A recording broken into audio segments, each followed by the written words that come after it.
जय महाकाली, हर हर महादेव। आप सबका स्वागत है गुरु कृपा कालीबाड़ी दरबार। मैं माँ का एक छोटा सा सेवक आप सबका स्वागत करता हूँ अपने YouTube चैनल पे। आप सबका बहुत बहुत शुक्रिया, आप मेरे वीडियोस को इतना लाइक कर रहे हैं और आप अपने आप से रिलेट कर रहे हैं, जान के बड़ी खुशी होती है। आज एक नए टॉपिक के साथ मैं आपके साथ हूँ। आशा करता हूँ ये जानकारी आपको अच्छी लगेगी। आज का जो विशेष टॉपिक हम लोग रखे हैं वो यह कि नवरात्रों में संभोग करने से होती है पुत्र प्राप्ति, या यदि आप माँ भगवती आपके शरीर पे आना चाह रही हैं तो वो उचित नहीं है, उससे आपकी बदनामी होगी, या नवरात्रों के व्रत करना आपके लिए सूटेबल नहीं है। इसी तरह के कुछ बुद्धिजीवियों के जो सोच होती है, या हम लोग वो लोग जो कि बहुत ही नॉर्मली किसी के ऊपर में विश्वास करके और हम लोग किसी को भी फॉलो करना शुरू कर देते हैं, उसका नतीजा क्या होता है। आप सबसे निवेदन है, यदि आप इस चैनल को लाइक कर रहे हैं और आप मेरी विचारों से सहमत हैं तो आप इसे लाइक करें, सब्सक्राइब करें और मुझे कमेंट करके ज़रूर बताएं, ताकि इसी तरह से लोगों की जागरूकता बढ़ सके। देखिए, मैं आप सबकी तरह ही एक नॉर्मल इंसान हूँ और मैंने भी अपने पूजा पाठ की शुरुआत बहुत ही साधारण तरीके से करी थी।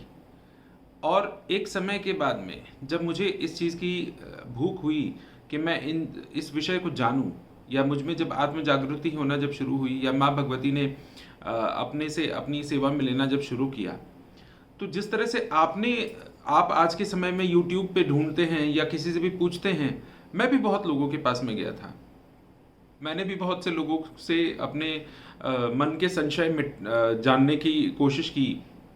लोगों से उस समय तक में YouTube पे बहुत ज़्यादा प्रचलन नहीं था भक्तों का, या इस तरह की पूजा पाठ से रिलेटेड जानकारी नहीं थी। सो हम लोग डिपेंडेंट थे जगह जगह पे जो ये शास्त्री जी होते हैं, या जो अलग अलग तंत्र के जो जानकार होते हैं, हर किसी से हर संभव प्रयास जो मैंने आज से 7-8 साल पहले से जो मैंने शुरू किया था, या शायद ज़्यादा ही समय हो गया, उस समय से मैंने लोगों को जानना शुरू किया, लोगों से पूछना शुरू किया। निकल के क्या आया, जो मेरी अपनी सोच है।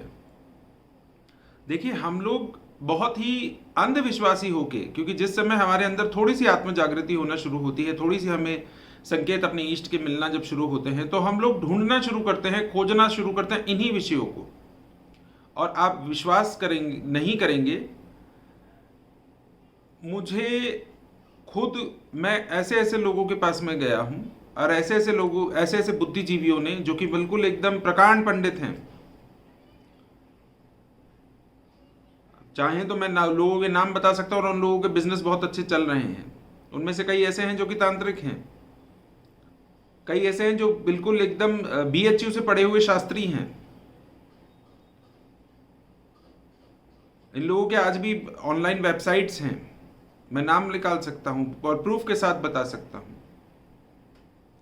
इस तरह के लोगों के साथ में भी मैं संपर्क में आया था, और मैंने बहुत से और लोगों को देखा कि उन लोगों को क्या लोग बता रहे हैं, या कई ऐसी साधिकाएं जिनको लोग यूज कर रहे थे अपने पर्सनल, आप समझ रहे हैं मैं क्या बोलना चाह रहा। ये सब होता है। कई लोगों ने मुझे ये तक बताया था कि अगर आप नवरात्रों में संभोग करते हो तो आपको पुत्र की प्राप्ति होती है। कई लोगों ने, क्योंकि मेरा शुरू से एक ये था कि नवरात्रों में मुझे क्रोध बहुत बढ़ जाता था, आज से 10-12 साल पहले की बात है। तो जिस समय मेरा क्रोध बढ़ने लगा था तो मुझे परेशानी होने लगी थी। मैं ये जानना चाहता था कि ऐसा क्यों होता है।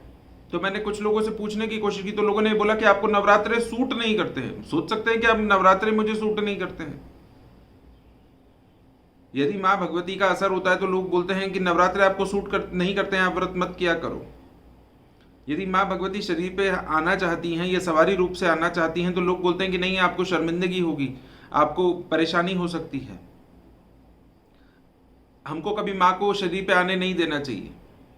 क्या माँ भगवती किसी की मोहताज हैं कि वो शरीर पे नहीं आएंगी? कई लोगों ने ये तक बताया था। इसी तरह के और बहुत सारे बुद्धिजीव हैं जो कि इस दुनिया में आज भी सर्वाइवल पे हैं। आप ही लोग उन लोगों को फॉलो करते हैं। सो थोड़ा सा अपनी आत्म जागृति करिए और अपने पूजा पाठ पे भरोसा रखिए और अपने इष्ट पे भरोसा रखिए। वो आपको कभी भी गलत रास्ते पे नहीं चलने देंगे। लेकिन जो लोग बहुत ज़्यादा जागरूकता जिनके अंदर आ जाती है कि करना कुछ नहीं है और ढूंढना सब कुछ है और किसी पे भी आंख मूंद के भरोसा कर लेना, ऐसा मत करिए। थोड़ा अपने आप को संभाल के चलाइए, ये बहुत ज़रूरी होता है, ख़ास तौर से महिलाएं। क्योंकि मैं देख रहा हूँ कि कई महिलाएं इस तरह से अपने फोटोग्राफ्स और अपने नंबर लोगों किसी भी साधक को डेट ऑफ बर्थ और ये सब चीज़ें अपनी पूरी आइडेंटिटी के साथ में दे देती हैं, मुझे भी भेज रही हैं। ऐसा मत कीजिए, किसी पे इस तरह से भरोसा मत कीजिए। अपने ऊपर भरोसा कीजिए, अपने इष्ट पे भरोसा कीजिए। वो आपको डूबने नहीं देंगे, वो आपके साथ गलत नहीं होने देंगे। आशा करता हूँ आप लोगों की कुछ जागृति हुई होगी। आप लोग अपनी सोच का दायरा बढ़ाइए और सही रास्ते पे चलिए। जय महाकाली, हर हर महादेव।